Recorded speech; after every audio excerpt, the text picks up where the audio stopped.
पुरुष इन स्थूल शरीरों की उत्पत्ति के कारण रूप तीनों गुणों से अतीत होकर जन्म, मृत्यु, वृद्धावस्था और सब प्रकार के दुखों से विशेष रूप से मुक्त होकर अमृत तत्व का पान करता है। इस प्रकार अर्जुन ने प्रश्न किया। अर्जुन उवाच।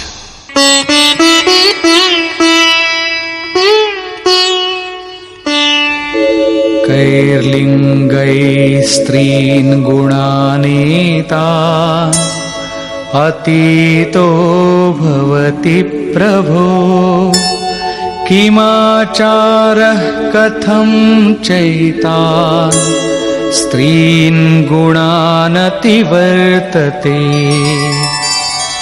प्रभु, इन तीनों गुणों से अतीत हुआ पुरुष किन किन लक्षणों से युक्त होता है और किस प्रकार के आचरणों वाला होता है तथा मनुष्य किस उपाय से इन तीनों गुणों से अतीत होता है। श्री भगवान उवाच। प्रकाशं च प्रवृत्तिं च मोहमेव च पाण्डव न द्वेष्टि संप्रवृत्तानि न निवृत्तानि कांक्षति। अर्जुन के उपर्युक्त तीनों प्रश्नों का उत्तर देते हुए योगेश्वर श्री कृष्ण ने कहा।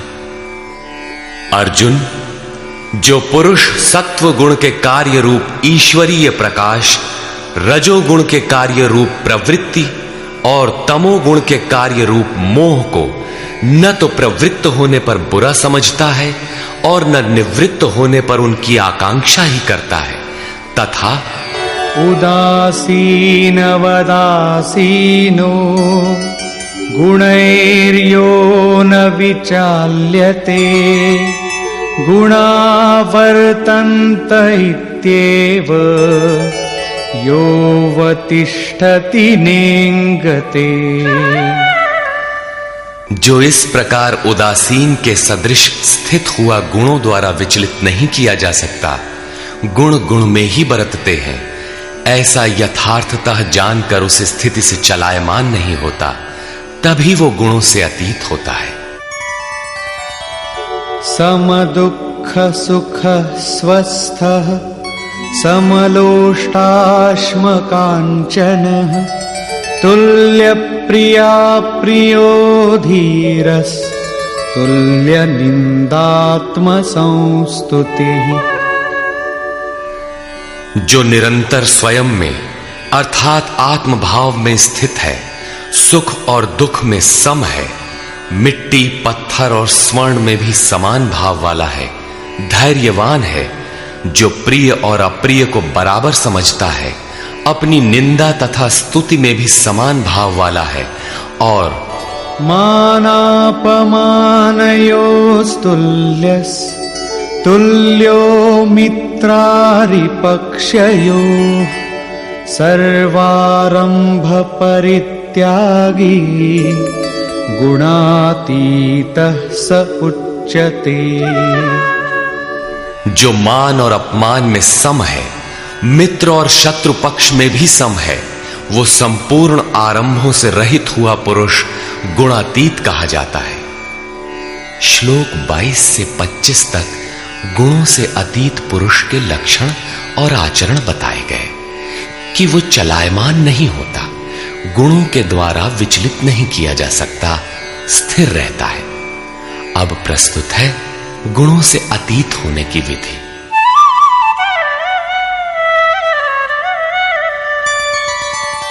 मां चयो व्यभिचारेण भक्ति योगेन सेवते सगुणान् समतीत्यैतान् ब्रह्म भूयाय कल्पते। जो पुरुष अव्यभिचारिणी भक्ति द्वारा अर्थात इष्ट के अतिरिक्त अन्य सांसारिक स्मरणों से सर्वथा रहित होकर योग द्वारा अर्थात उसी नियत कर्म द्वारा मुझे निरंतर भजता है, वो इन तीनों गुणों का अच्छी प्रकार उल्लंघन करके पर ब्रह्म के साथ एक होने के योग्य होता है, जिसका नाम कल्प है। ब्रह्म के साथ एक ही भाव हो जाना ही वास्तविक कल्प है। अनन्य भाव से नियत कर्म का आचरण किए बिना कोई भी गुणों से अतीत नहीं होता। अंत में योगेश्वर निर्णय देते हैं।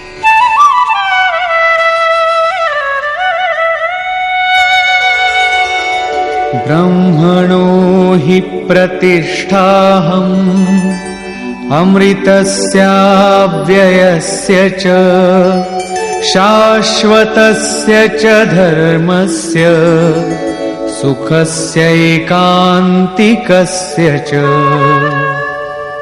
हे अर्जुन, उस अविनाशी ब्रह्म का जिसके साथ वो कल्प करता है, जिसमें वो गुणातीत एक ही भाव से प्रवेश करता है, अमृत का, शाश्वत धर्म का और उस अखंड एक रस आनंद का मैं ही आश्रय हूं। अर्थात परमात्म स्थित सद्गुरु ही इन सब का आश्रय है। श्री कृष्ण एक ही योगेश्वर थे। अब यदि आपको अव्यक्त अविनाशी ब्रह्म, शाश्वत धर्म, अखंड एक रस आनंद की आवश्यकता है तो किसी तत्व स्थित अव्यक्त स्थित महापुरुष की शरण लें। उनके द्वारा ही यह संभव है। निष्कर्ष, इस अध्याय के आरंभ में योगेश्वर श्री कृष्ण ने कहा कि अर्जुन, ज्ञानों में भी अति उत्तम परम ज्ञान को मैं फिर भी तेरे लिए कहूंगा, जिसे जानकर मुनिजन उपासना के द्वारा मेरे स्वरूप को प्राप्त होते हैं। फिर सृष्टि के आदि में वे जन्म नहीं लेते, किंतु शरीर का निधन तो होना ही है। उस समय वे व्यथित नहीं होते। वे वास्तव में शरीर तो उसी दिन त्याग देते हैं जिस दिन स्वरूप को प्राप्त होते हैं। प्राप्ति जीते जी होती है, किंतु शरीर का अंत होते समय भी वे व्यथित नहीं होते। प्रकृति से उत्पन्न हुए रज, सत्व और तम तीनों गुण ही इस जीवात्मा को शरीरों में बांधते हैं। दो गुणों को दबाकर तीसरा गुण बढ़ाया जा सकता है। गुण परिवर्तनशील है।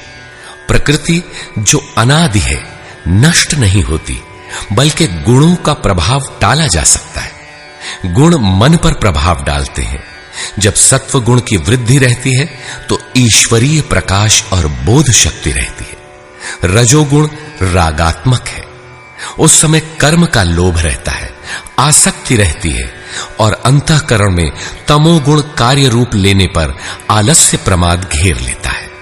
सत्व की वृद्धि में मृत्यु को प्राप्त पुरुष ऊपर के निर्मल लोकों में जन्म लेता है। रजोगुण की वृद्धि को प्राप्त हुआ मनुष्य मानव योनि में ही लौट कर आता है और तमोगुण की वृद्धि काल में मनुष्य शरीर त्याग कर अधम अर्थात पशु, कीट, पतंग इत्यादि योनि को प्राप्त होता है। इसलिए मनुष्यों को क्रमशः उन्नत गुण सात्विक की ओर बढ़ना चाहिए। वस्तुतः तीनों गुण किसी न किसी योनि के ही कारण हैं। गुण ही आत्मा को शरीरों में बांधते हैं, इसलिए गुणों से अतीत होना चाहिए। वे जिससे मुक्त होते हैं उसका स्वरूप बताते हुए योगेश्वर ने कहा, अष्टधा मूल प्रकृति गर्भ को धारण करने वाली माता है और मैं ही बीज रूप पिता हूं। अन्य न कोई माता है न पिता। जब तक यह क्रम रहेगा तब तक चराचर जगत में निमित्त रूप से कोई न कोई माता पिता बनते रहेंगे, किंतु वस्तुतः प्रकृति ही माता है, मैं ही पिता हूं। अर्जुन ने 3 प्रश्न किए। गुणातीत पुरुष के क्या लक्षण हैं, क्या आचरण है और किस उपाय से मनुष्य इन तीनों गुणों से अतीत होता है। इस पर योगेश्वर श्री कृष्ण ने गुणातीत पुरुष के लक्षण और आचरण बताए और अंत में गुणातीत होने का उपाय बताया कि जो पुरुष अव्यभिचारिणी भक्ति और योग के द्वारा निरंतर मुझे भजता है वह तीनों गुणों से अतीत हो जाता है। अन्य किसी का चिंतन न करते हुए निरंतर इष्ट का चिंतन करना अव्यभिचारिणी भक्ति है। जो संसार के संयोग वियोग से सर्वथा रहित है उसी का नाम योग है। उसको कार्य रूप देने की प्रणाली का नाम कर्म है। यज्ञ जिससे संपन्न होता है वह हरकत कर्म है। अव्यभिचारिणी भक्ति द्वारा उस नियत कर्म के आचरण से ही पुरुष तीनों गुणों से अतीत होता है और अतीत होकर ब्रह्म के साथ एक ही भाव के लिए पूर्ण कल्प को प्राप्त करने के लिए योग्य होता है। गुण जिस मन पर प्रभाव डालते हैं उसके विलय होते ही ब्रह्म के साथ एक ही भाव हो जाता है। यही वास्तविक कल्प है। अतः बिना भजन किए कोई गुणों से अतीत नहीं होता। अंत में योगेश्वर श्री कृष्ण निर्णय देते हैं, वह गुणातीत पुरुष जिस ब्रह्म के साथ एक ही भाव में स्थित होता है, उस ब्रह्म का, अमृत तत्व का, शाश्वत धर्म का और अखंड एक रस आनंद का मैं ही आश्रय हूं, अर्थात प्रधान करता हूं। अब तो श्री कृष्ण चले गए, अब वह आश्रय तो चला गया। तब तो बड़े संशय की बात है, वह आश्रय अब कहां मिलेगा? लेकिन नहीं, श्री कृष्ण ने अपना परिचय दिया है कि वे एक योगी थे, स्वरूपस्थ महापुरुष थे। शिष्यस्ते अहम शाधिमाम त्वाम प्रपन्नम। अर्जुन ने कहा, मैं आपका शिष्य हूं, आपकी शरण हूं, मुझे संभालिए।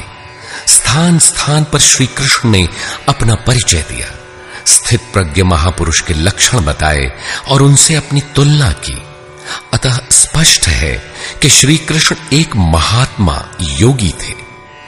अब यदि आपको अखंड एक रस आनंद, शाश्वत धर्म अथवा अमृत तत्व की आवश्यकता है तो इन सब की प्राप्ति के स्रोत एकमात्र सद्गुरु हैं। सीधे पुस्तक पढ़कर इसे कोई नहीं पा सकता। जब वही महापुरुष आत्मा से अभिन्न होकर रथी हो जाते हैं तो शनै शनै अनुरागी को संचालित करते हुए उसके स्वरूप तक, जिनमें वे स्वयं प्रतिष्ठित हैं, पहुंचा देते हैं। वही एकमात्र माध्यम है। इस प्रकार योगेश्वर श्री कृष्ण ने अपने को सबका आश्रय बताते हुए इस 14वें अध्याय का समापन किया, जिसमें गुणों का विस्तार से वर्णन है। अतः तत्सदिति श्रीमद् भगवद गीता सूपनिषत्सु ब्रह्म विद्यायाम योग शास्त्रे श्री कृष्ण अर्जुन संवादे गुणत्रय विभाग योगो नाम चतुर्दशोऽध्यायः। इस प्रकार स्वामी अड़गड़ानंद कृत श्रीमद् भगवद गीता के भाष्य यथार्थ गीता का 14वां अध्याय पूर्ण हुआ। हरि ओम तत्सत्।